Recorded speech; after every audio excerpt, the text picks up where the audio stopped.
히브리서는 신약 성경 가운데 가장 독특한 성경 본문입니다. 겉모습은 서신서의 형태지만 내용은 논문이나 변증서에 가깝기 때문입니다. 치열하고 정교한 논리가 펼쳐져 있어서 쉽게 접근하기 어렵지만 지금같이 이단 사이비가 판치는 세상에서 히브리서는 보석과 같은 존재를 하겠습니다. 오늘 본문이 제3장과 연관지어 논리가 전개되기에 지난 내용을 간략하게 정리하도록 하겠습니다. 출애굽 백성들에게 광야란 하나님의 한량없는 은총이 부어지는 공간이었습니다. 그러나 그들은 조금만 어려움이 닥치면 불평과 불만을 하나님께 내뱉었고 불신앙에 이은 불순종으로 하나님을 분노케 했습니다. 결국 그들은 그들의 불만대로 약속의 땅 가나안 땅에 들어가지 못하고 광야에서 죽게 되었습니다. 히브리서 저자는 예수님과 모세의 비교에 이어 출애굽 백성들의 불만과 불평을 보여주므로 불순종의 결과가 어떠한지 보여주고자 하는 것입니다. 이것을 통해 히브리서 저자가 말하고자 하는 바는 출애굽 백성들이 애굽으로 돌아가겠다고 하는 것은 너희가 다시 유대교로 돌아가는 것과 같이 어리석은 일임을 이야기하고자 하는 것입니다. 그런 어리석은 일을 행하지 않기 위해 우리 모두 피차 권면하여 악으로 나아가지 않고 선한 길로 나아가며 우리의 삶의 반경을 그리스도 중심적 삶으로 디자인하라고 말씀하는 것입니다. 오늘 본문은 지난 본문에 이어 출애굽 백성들의 불순종으로 인해 가나안 땅에 이르지 못한 것을 반면교사 삼아 우리에게 있는 영원한 안식의 약속을 믿고 그 안식에 들어갈 것에 힘쓸 것을 권면하고 있습니다. 그래서 오늘은 왜 그들이 안식에 이르지 못했는지 그 이유를 깊이 묵상하고 우리는 어떻게 주님의 안식에 들어갈 수 있는지 고민하는 시간이 되도록 하겠습니다. 오늘도 좀 어려운 내용이 있지만 진리를 탐구하는 기쁨이 있으시길 예수님의 이름으로 소망합니다. 우리가 히브리서를 제대로 보려면 저자가 생각하는 관점, 더 정확히 말하면 성경의 관점과 우리의 관점을 일치시켜야 합니다. 그래서 조금 어려운 내용이지만 그 내용을 다루도록 하겠습니다. 구약에 일어난 모든 사건은 예수 그리스도와 그의 사역을 예표하는 것이며 성경의 기록 또한 예수 그리스도와 그의 사역을 예언하는 것입니다. 그래서 우리는 성경을 볼 때 구속사적 관점에서 또는 예수님의 관점에서 바라보아야 하고 나와 상관없는 이스라엘 백성들의 이야기로 볼 것이 아니라 지금 이 땅을 사는 우리에게 바른 신앙의 삶을 비춰주는 교훈으로 받아들여야 합니다. 그래서 불순종과 불신앙으로 인해 가나안 땅에 들어가지 못한 출애굽의 백성들의 모습을 보며 디아스포라 유대인들은 기독교에서 유대교로 다시 가려는 어리석음을 하지 말아야 하는 것이고 우리 또한 불신에서 믿음으로 나아가며 다시는 육신의 삶으로 나아가서는 안 되는 것입니다. 그런데 왜 히브리서 저자는 가나안 땅에 들어가는 것을 안식이라고 표현했던 것일까요? 이것은 저자의 표현이 아니라 하나님이 모세를 통해 그렇게 말씀하신 겁니다. 신명기 12장 10절을 읽겠습니다.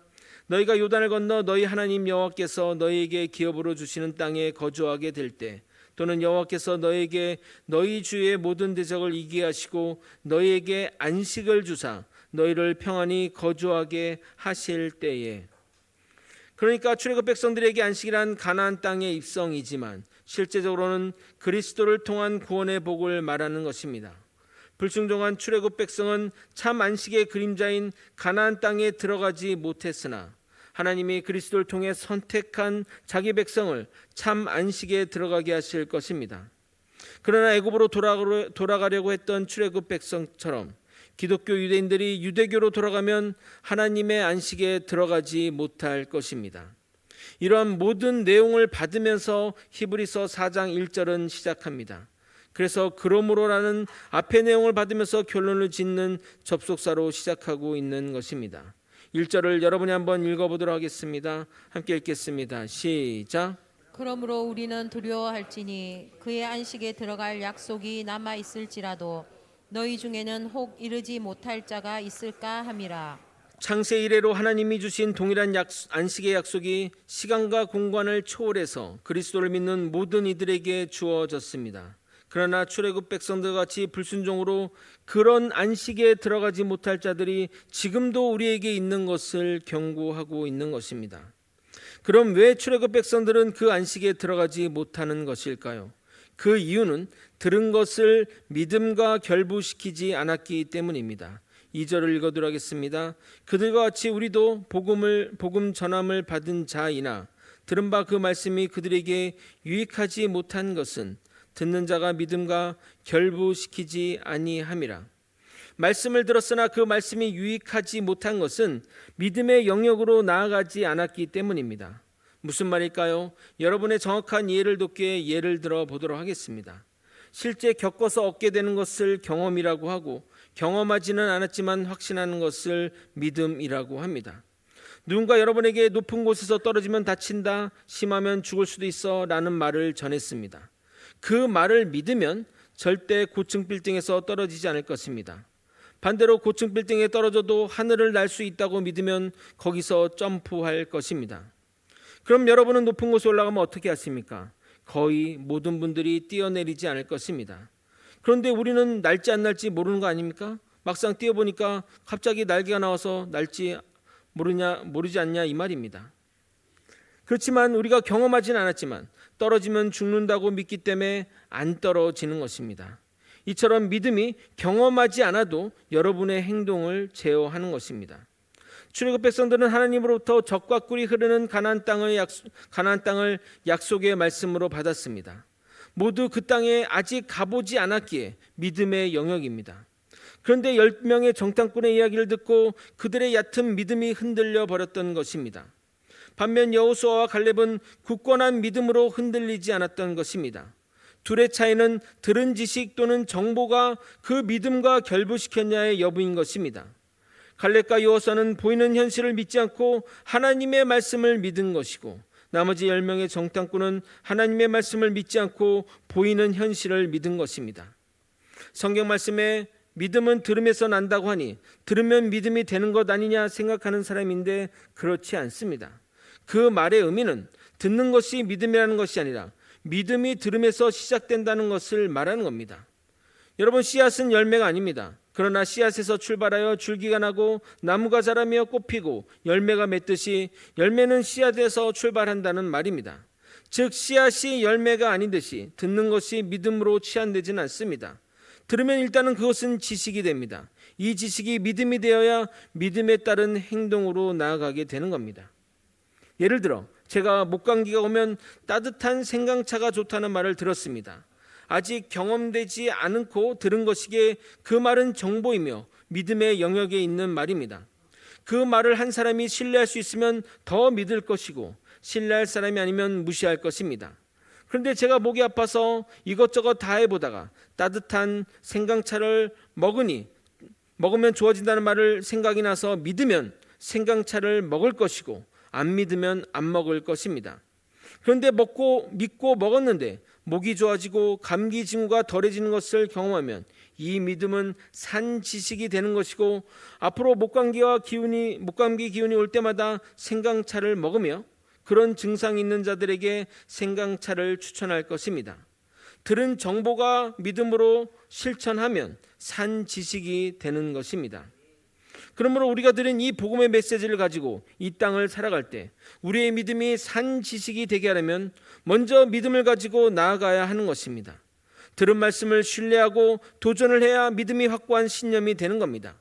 목이 아플 때 생강차가 좋다는 말을 믿고 신뢰하여 먹음으로써 목에는 생강차라는 산 지식이 생기는 것처럼 말입니다. 우리가 들은 말씀이 믿음과 결합되면 행동으로 발전하게 되는 겁니다. 본문은 또 우리에게 중요한 가르침을 줍니다. 본문에 듣는 자가 믿음과 결부시키지 아니함이라 라고 말하는데 이 말은 신자가 믿음을 성장시킨 일에 능동적으로 해야 함을 표현한 것으로 믿음은 궁극적으로 주님이 주시는 거지만 우리도 노력해야 함을 말하고 있는 것입니다.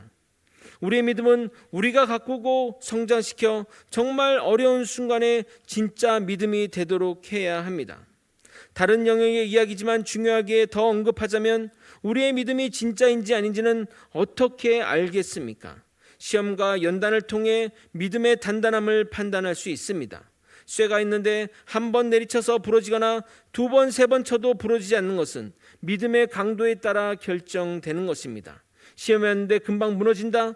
그러면 내 믿음의 강도를, 내 믿음의 수준을 알 수 있는 것입니다. 그러므로 시험이 오면 기뻐 받아들여야 하는 것입니다. 내가 성장할 기회이고 내 믿음을 점검할 기회이기 때문입니다. 그러므로 여러분이 예배를 통해 중요한 하나님의 메시지를 듣는다 할지라도 그것이 믿음이 된다고 확신하시면 안 됩니다. 이 부분은 목회자도 해드릴 수 있는 부분이 없습니다. 여러분이 여러분의 믿음을 성장시켜 나가야 합니다. 믿음을 가지고 나아가야 합니다. 선택의 순간에 주님이라면 어떻게 하실까? 세상의 유혹과 시험이 몰려올 때 나는 어떤 결정을 내릴까? 이런 고민들을 하셔야 한다는 겁니다. 주일에 친한 동료들이 골프 치자는데 나는 어떻게 할까? 회사 상사가 분위기 좋은데 자리에서 술 한잔 하자고 하는데 거절하자니 회사 생활이 걱정되는데 나는 어떻게 할까? 1년에 한 번인데 믿지 않는 친척들이 주의를 끼고 여행 가자고 하는데 나는 어떻게 할까? 등등 수많은 선택 가운데 이겨낸 경험들이 믿음을 발전시키게 됩니다. 절대 믿음은 저절로 성장하지 않습니다. 이어서 3절부터 10절까지는 하나님의 백성에게 남아있는 영원한 안식에 대한 진술입니다. 이 안식은 하나님이 세상을 창조하시고 7일째 안식함으로 생겨난 것인데 출애굽 백성은 불순종으로 인해 그 안식에 들어가지 못했지만 믿는 자들에게는 누구나 허락된 안식이 있다고 히브리서 저자는 진술하고 있습니다. 히브리서 저자의 논리 전개 방식은 정말 치밀하며 독특합니다. 하나님이 안식을 하셨는데 그 안식이 우리에게도 허용된다는 설명을 독특한 방식으로 하고 있습니다. 먼저 본문을 읽고 설명드리도록 하겠습니다. 4절부터 6절을 여러분이 한번 읽어보도록 하겠습니다. 함께 읽겠습니다. 시작.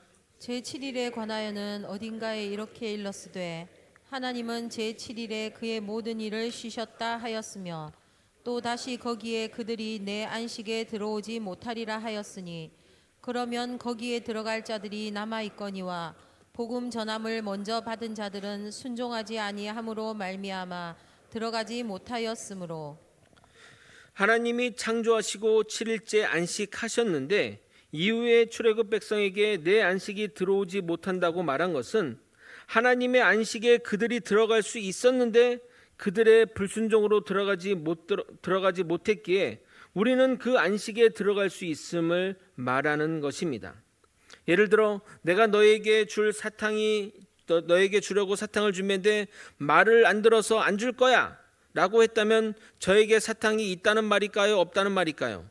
있다는 말이겠죠. 있는데 안 주겠다는 말입니다. 그러므로 너희가 불순종하여 내 안식에 못 들어와 했다면 들어갈 안식이 하나님께 있다는 말이 되는 겁니다. 그러므로 우리는 말씀에 순종함으로 주님의 안식에 들어가야 합니다.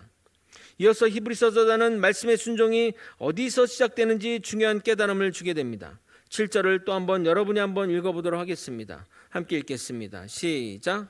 오랜 후에 다윗의 글에 다시 어느 날을 정하여 오늘이라고 미리 이같이 일렀으되 오늘 너희가 그의 음성을 듣거든 너희 마음을 완고하게 하지 말라 하였나니. 히브리서 저자는 다시 한번 시편 95편의 글을 인용합니다. 그런데 이번에는 다윗의 시편이라고 말합니다. 참고하는 차원에서 시편의 글도 읽어드리도록 하겠습니다.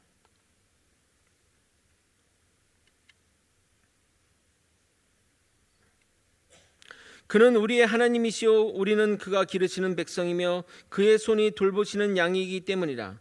너희가 오늘 그의 음성을 듣거든 너희는 무리바에서와 같이 또 광야의 마사에서 지냈던 날과 같이 너희 마음을 완악하게 하지 말지어다. 여기 쓰인 완악하게 이 히브리어는 애굽 왕 바로가 모세의 말을 듣지 않았을 때도 쓰인 단어입니다. 뜻은 단단하게 또는 굳어진이라는 의미입니다. 그러므로 완고하지 말라는 말은 하나님의 말씀을 받아들이는 일에 굳어진 마음이 되어서는 안 된다는 것입니다. 굳어진 마음에는 말씀의 씨앗이 심겨질 수 없습니다. 길가에 뿌려진 말씀과도 같은 것입니다. 우리는 말씀을 순수하게 받아들이고 유불리를 따지지 않고 말씀을 따라야 합니다. 그런데 사역을 하다 보면 정말 마음이 굳어진 분들을 많이 봅니다. 그래서 애굽 왕 바로처럼 10번 정도 내리쳐야 정신 차리고 돌아오는 분들이 정말 많습니다. 이분들에게 아무리 말씀으로 이야기해도 자신에게 하는 이야기라 듣지 않습니다. 우리의 마음이 완고해지면 하나님 말씀에 순종할 수 없게 되고 그러면 우리는 주님의 안식에 거하지 못하게 됩니다. 보십시오. 출애굽 백성들이 하나님의 안식에 들어가지 못한 것은 복음을 듣지 못해서도 아니며 약속을 받지 못해서도 아닙니다. 하나님은 출애굽하면서 분명히 가나안 땅을 기업으로 주시겠다고 약속하셨고 그 땅은 젖과 꿀이 흐르는 땅이라고 여러 번 말씀하셨습니다. 그러므로 그들은 이 약속에 참여할 기회를 부여받은 것이나 그들의 마음이 완고하여 약속을 받아들이지 못했고 불신앙과 불순종으로 그 기회를 날려버린 것입니다. 왜 하나님의 말씀을 못 믿고 사람의 말에 흔들립니까? 마찬가지로 우리 모두는 복음의 말씀을 들었고 하나님 나라에 초대받았습니다. 그럼에도 그 약속에 참여하지 못하는 것은 예수 그리스도에 대한 믿음이 약하고 불신과 불순종이 우리를 지배하기 때문입니다. 이 얼마나 안타까운 일이 아닐 수 없습니다. 정말 여러분의 마음밭에 말씀의 씨앗이 잘 심겨지기를 예수님의 이름으로 소망합니다. 이어서 히브리서 저자는 여호수아의 가나안 입성을 이야기합니다. 왜 이 이야기를 하냐면 여호수아는 이스라엘 백성을 이끌고 가나안 정복에 나서게 되었기 때문입니다. 그리고 그 전쟁에 승리하게 되었고 드디어 바라던 이스라엘 백성들이 안식을 얻게 됩니다. 그러나 그가 이룬 안식은 영원한 안식이 아닌 잠시간의 육체적인 안식일 뿐이며 장차 그리스도 예수를 통해 이룰 영원하고 진정한 안식의 예표이자 그림자입니다. 여호수아의 헬라어 표기는 예수입니다. 구약의 예수가 출애굽 백성을 안식으로 이끌었듯이 신약의 예수가 우리 모두 사람의 진정한 안식을 이끌어 가시는 겁니다. 그런데 이 내용을 히브리서 저자는 독특한 방식으로 설명합니다. 우리는 그의 설명이 좀 이해하기 힘든 부분이 있는데 왜 그가 그렇게 설명하냐면 구약 성경 본문만으로 설명해야 하는 난점이 있기 때문입니다. 권투로 따지면 양손으로 권투를 해야 되는데 오른손을 사용하지 않고 왼손만 사용하기 때문에 이런 일들이 벌어지는 것입니다. 그럼 방금 말한 결론을 저자는 어떻게 도출하는지 설명하도록 하겠습니다. 먼저 8절 9절을 여러분이 한번 읽어보도록 하겠습니다. 함께 읽겠습니다. 시작. 만일 여호수아가 그들에게 안식을 주었더라면 그 후에 다른 날을 말씀하지 아니하셨으리라. 그런즉 안식할 때가 하나님의 백성에게 남아 있도다. 그러니까 여호수아가 그들에게 완전한 안식을 주었다면 그 후에 다른 이야기가 필요 없지만 그 안식한 백성이 남아있다는 이유를 어떻게 이제 설명하냐면 여호수아가 이룬 안식은 영원한 안식이 아닌 잠시간의 안식인 이유는 7절에서 하나님이 다윗을 통해 오늘 너희가 마음을 완고하게 하지 말고 순종하면 안식을 주셨다고 하셨기에 여호수아의 안식은 완성된 안식이 아니라고 말하는 것입니다. 시대적으로 다윗은 여호수아의 후손이기 때문에 하나님이 다윗에게 안식이 있다고 말했으니 너에게 주어질 안식이 남아있다고 말하는 겁니다. 아까 사탕 준다고 했는데 안 줬는데 줬잖아. 근데 또 이후에 또 다른 애들에게 나 너에게 또 사탕 줄 거야 하면 그 사탕이 있다는 말이겠죠. 무슨 말인지 아시겠습니까? 히브리서 저자는 구약 성경에 근거하여 철저하게 증명하며 설명하기에 뭐 이런 것을 이렇게까지 설명하냐 하는 느낌이 들겠지만 예수의 존재를 모르고 인정하지 않는 유대교 교인들에게 예수를 통해 영원히 안전한 안식이 있다고 말해봐야 통하지 않으니 그들이 진리라고 생각하는 구약을 텍스트로 해서 설명하기에 이런 방식을 따르는 겁니다. 구약을 진리라 믿는 사람들에게 이러한 방식이 정확하고 논리적이며 명확한 해설입니다.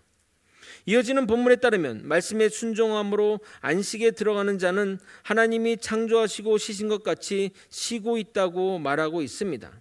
거제 소망교회 성도 여러분, 군에서 가장 부러운 사람이 누군 줄 아십니까?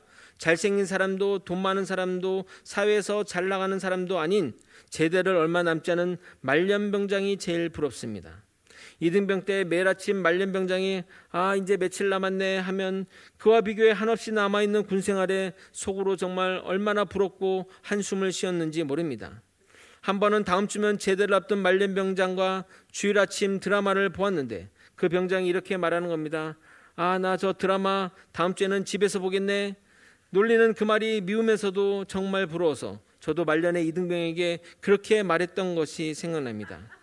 그래서 지금 히브리서 저자는 그렇게 말하고 있는 겁니다. 지금 저 안식에 들어가 쉬는 사람들을 보아라. 얼마나 부럽냐. 부러우면 지는 거니 너도 열심히 순종해서 저 안식에 들어가라고 말하는 것입니다.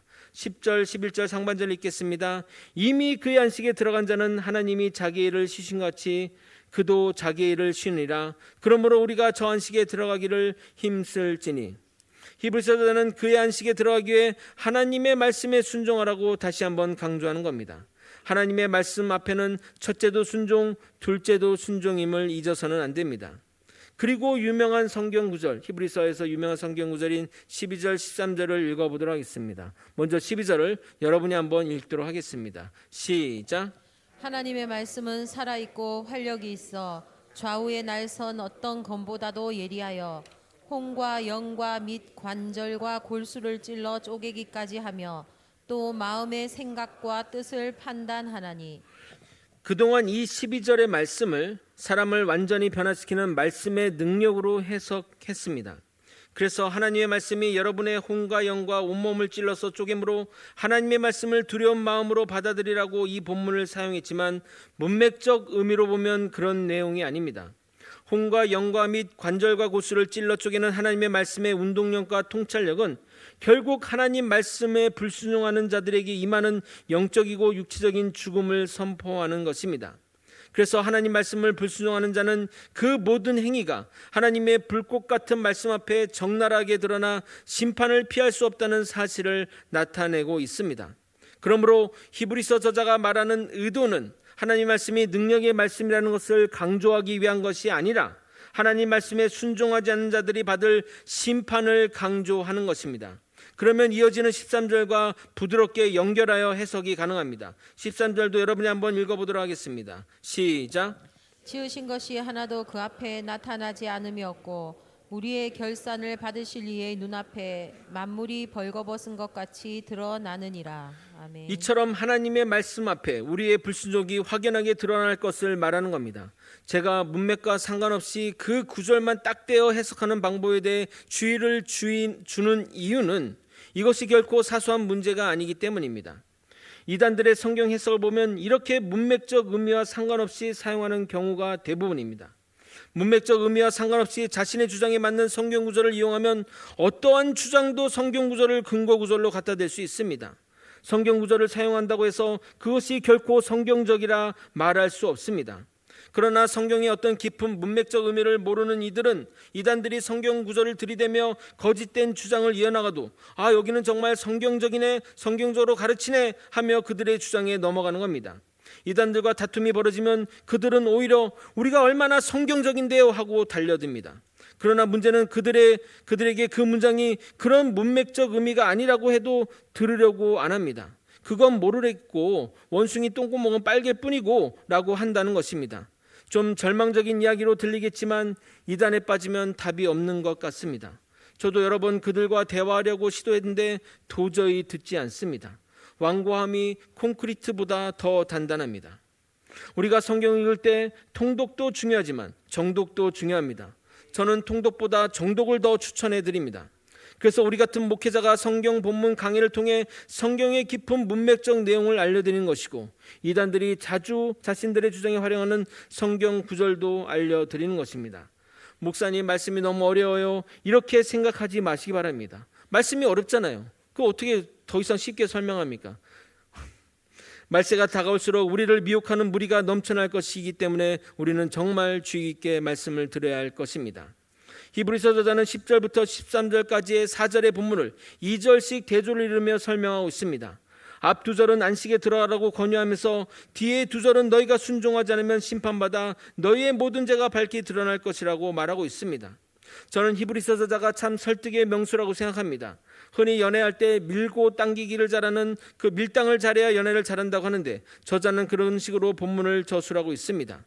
먼저 그는 회유에 들어가기 전에 좋은 그림을 먼저 보여줍니다. 저기 하늘에 들어간 자를 봐라. 정말 그는 하나님이 쉬는 것처럼 쉬고 있자니 우리도 저 안식에 들어가야 하지 않겠어? 라고 말하며 불순종의 길에 들어서지 말라고 권면합니다. 마치 말년병장이 제대한 모습을 보여주며 저 길로 나아가자 말하는 것 같습니다. 그러나 인간은 그것으로는 안 됩니다. 이어서 히브리서 저자는 너가 하나님 말씀에 불순종하면 하나님의 심판이 있다고 결정타를 날립니다. 하나님은 너의 모든 죄를 너의 모든 죄를 모를 것 같지만 하나님은 다 아셔. 그때는 모든 것이 발가벗은 것처럼 드러날 거야라고 말하는 것입니다. 우리가 전도할 때 이런 방식을 해도 좋을 것 같습니다. 예수님을 믿어 마음의 평안과 삶의 기쁨이 넘치는 사람을 먼저 소개합니다. 본인의 이야기도 좋습니다. 부럽지? 너도 그렇게 될 수 있으니까 같이 가지 않을래? 권유합니다. 그러나 그것만으로 끝내서는 안 되고 마지막 심판의 메시지를 전해야 됩니다. 우리가 사는 이 세상은 결코 이것으로 끝이 아니야. 죽으면 우리 지은 죄에 대해 반드시 심판이 있어. 그곳에는 지옥도 포함되어 있다라고 말해야 하는 겁니다. 이런 사실은 우리에게도 적용되는 사실입니다. 믿음에 떨어져 나간 사람들의 경우를 살펴보면서 우리는 그런 삶을 살지 말아야 하고 우리에게 허락된 구원의 선물을 받아 가져야 하는 것입니다. 말씀을 정리하겠습니다. 하나님에게는 세 가지 안식이 있습니다. 하나님이 창세 때 모든 만물을 창조하시고 제7일의 안식함으로써 생겨난 안식입니다. 그 안식은 주님만 누리는 안식이 아니라 우리 모두가 누릴 수 있는 안식입니다. 왜냐하면 주님이 내 안식에 들어오라고 하시기 때문입니다. 두 번째 안식은 출애굽 때 주어진 안식입니다. 그러나 이스라엘 백성이 불순종하여 안식에 이르지 못했습니다. 물론 여호수아가 이어서 백성들을 안식에 이르게 하였으나 그가 이룬 안식은 임시적이고 불완전한 안식일 뿐입니다. 그러나 우리에게는 마지막 안식이 있습니다. 그 마지막 안식은 예수님이 우리를 인도하시고 영원하고 완전한 안식입니다. 그러므로 우리는 들은 말씀을 완고하게 받지 말고 믿음과 결합하여 순종의 자리로 나아가야 할 것입니다. 그렇지 않으면 우리의 모든 생각과 행동까지 세세히 다 하시는 하나님이 하나님의 말씀을 기준 삼아 우리를 판단하실 것입니다. 하나님의 말씀에는 순종뿐입니다.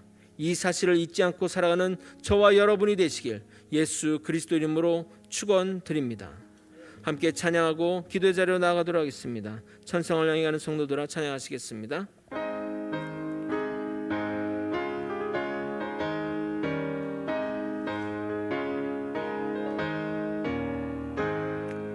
천성을 향해 가는 성도들아 앞길의 장애를 두려워 말라.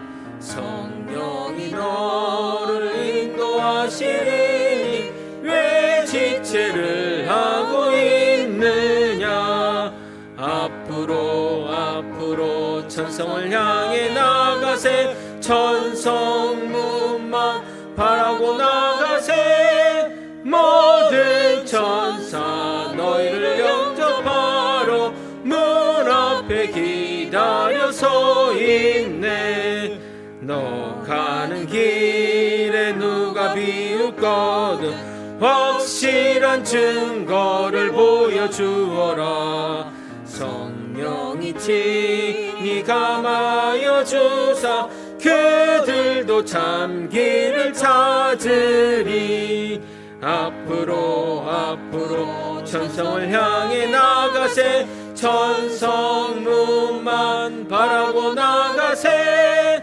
모든 천사 너희를 영접하러 문 앞에 기다려서 있네. 너 가는 길을 모두 가기 전에 내 손에 든 검을 꽂지 말아라. 저마귀 흉계 모두 깨트리고 끝까지 살 싸워 이겨라. 앞으로 천성을 향해 나가세. 천성문만 바라고 나가세. 모든 천사 너희를 영접하려 문 앞에 기다려 서 있네. 앞으로 천성을 향해 나가세. 천성문만 바라고 나가세. 모든 천사 너희를 영접하려 문 앞에 기다려 서 있네. 주님은 지금도 우리에게 하나님의 영원한 안식에 들어오라고 말씀하십니다. 그러나 우리 가운데 여전히 있는 완고한 마음과 불순종의 마음이 주님의 안식에 들어가기를 방해합니다. 주님이 말씀하신 안식의 약속을 믿음과 결합시키지 않으면 우리는 언제든 시험에 들어 믿음에서 멀어지게 될 것입니다. 믿음은 다 아는 길, 다 보이는 길을 가는 것이 아닙니다. 눈에 보이는 길을 가는 것은 누구나 할 수 있습니다. 그러나 보이지 않지만 내 사랑하는 주님, 내가 신뢰하는 주님이 이 길이 맞다고 하니 가는 것입니다. 여러분, 주님을 사랑하십니까? 우리를 위해 죽기까지 순종한 예수님의 사랑을 믿는다면 믿음으로 나아가길 소망합니다. 분명 그 길 끝에는 세상이 줄 수 없는 안식이 있습니다. 이 믿음 붙잡고 가는 저와 여러분이 되시길 예수님의 이름으로 소망합니다. 다 함께 주님의 이름만 부르고 통성으로 기도하시겠습니다. 주여! 하나님 아버지, 이 시간 기도하는 가운데 주님이 부르신 그 안식의 소원을 아버지 우리가 마음에 품고 살아가기에 도와주옵소서. 하나님 나라와 그 영원한 나라를 꿈꾸며 살아가는 주의 백성들 가운데 그 확고한 믿음과 확신과 신앙을 가지고 나아가게 도와주옵소서. 아버지 말씀을 들을 때 완고하지 않게 도와주옵소서. 아버지 말씀을 내 편의와 내 유불리를 따라 판단하지 않게 도와주옵시고 온전히 하나님 말씀을 순종하며 나아갈 때 그 말씀이 생명력을 이뤄서 아버지 하나님의 그 모든 것들을 아버지 나의 모든 것들을 해체하고 온전히 주님의 것으로 만드는 그 놀라운 역사를 경험시켜 주시옵소서. 아버지의 말씀에 순종하기 원합니다. 내가 이룰 것들은 온전히 주님에 대한 순종뿐입니다. 말씀에 순종하여 그 하나님의 기대 준비하신 안식, 그 영원한 안식을 받아가지는 우리 모두가 되게 도와주시옵소서. 아버지, 다 보이는 길, 누구나 갈 수 있는 길은 믿음이 아닙니다. 그러나 보이지 않고 막막하고 또 먼 미래의 일 같지만 그러나 주님을 믿고 주님을 신뢰하고 내가 사랑하는 주님을 신뢰하기 때문에 그 길을 나아가는 것이 믿음임을 깨닫고 나아가게 도와주옵소서. 그래서 육체의 잠시간의 평안을 위해 사는 삶이 아니라 영원한 나라 하나님 나라를 위해 그 모든 것들을 벽전내며 이겨내는 삶으로 나아갈 수 있게 도와주시옵소서. 우리에겐 주님이 간절히 필요합니다. 우리는 주님의 말씀이 너무나 필요합니다. 내겐 주님이 가장 소중합니다. 내겐 가장 주님이 소중합니다. 주님 말씀하고 순종하고 살아가는 우리 모두가 될 수 있도록 이끌어 주시고 인도하여 주시옵소서. 사랑이 많으신 하나님 아버지, 하나님은 우리에게 여전히 하나님의 영원한 안식에 들어오라고 초청하십니다. 하나님이 두 팔 벌려 우리에게 오라고 하십니다. 그러나 우리가 믿음이 연약하여 하나님 말씀을 의심하기도 하고 불신과 불만으로 하나님께 분노했던 지난 날들을 용서하여 주시옵소서. 이제는 우리의 마음을 부드럽게 하여 하나님 말씀을 받아들여 그 말씀으로 믿음으로 나아가는 우리가 되게 도와주시옵소서. 아버지, 다 보이는 길, 누구나 아는 길은 믿음의 길은 아닙니다. 그러나 내가 사랑하는 주님, 내가 신뢰하는 주님이 오라고 하시니 그 말만 믿고 따라가게 도와주시옵소서. 주님이 그 천성문 앞에서 기다리심을 기대하며 나아가는 우리 모두가 될 수 있도록 역사하여 주시옵소서. 사랑이 많으신 예수 그리스도 이름으로 기도드리옵나이다. 아멘. 지금은 우리 구주 예수 그리스도의 은혜와 우리 하나님 아버지의 크신 사랑과 성령 하나님의 감동감화 교통 역사하시는 귀한 은총이 마음을 완악하게 하지 말고 말씀에 순종함으로 주님이 예배하신 영원한 안식, 저 천성을 향해 나아가는 믿음의 성도님 머리 위에, 그 가정 위에, 그리고 거제 소망교회 위에 이제로부터 영원히 함께 있을지어다. 아멘.